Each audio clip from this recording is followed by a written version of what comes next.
Welcome. In this video, we are going to talk about how to make use of PDO to connect to the database.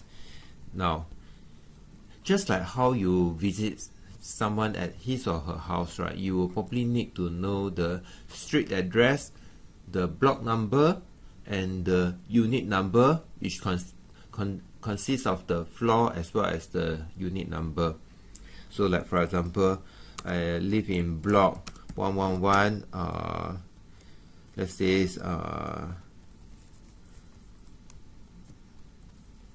Middle Road. Unit number is 03 and the floor is 03 and then the unit number is 20. Singapore 1, 2, 3, 4, 5, 6, for example. Now, when we want to connect to the database, we also need a similar set of information. So what are the information that we need? We basically need the host name. We actually need also the port number. We also need to know the database. So for host name, if the Apache web server and the MySQL database resides on the same laptop or server, then we will usually say that it's actually on the same machine, localhost. Localhost refers to me, myself, and I. Or the other way we can refer to it is 127.0.0.1.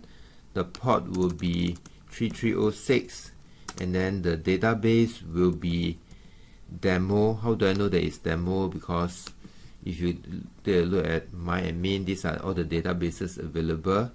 The demo database is the one that I created just for the video,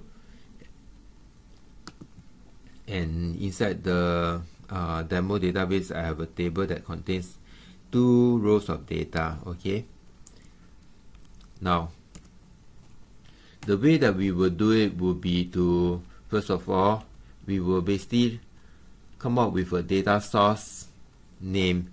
So I'm going to call this the URL, and the data source name is of this particular format. I'm connecting to MySQL database, so the first word over there is MySQL database. It's separated by a colon, and the rest of the information is sent in as a name equals to value pair. If I have more than one set of values, then what I'm going to do is I'm going to put a semicolon, and repeat it. Name equals to value, semicolon, name equals to value. The first set of value that we have is the host, so we say host. Now, even though I say host name, but when you specify the values, PDO expect you to say that this is the identifier, which is host. So then I can say localhost. Now PDO expect that the port to be called port, so port 3306. You wouldn't need to specify the port if this is if you are using the default numbers, just like when you connect to your Apache web server, you wouldn't need to specify anything because you don't do :80 because :80 is also the default port number.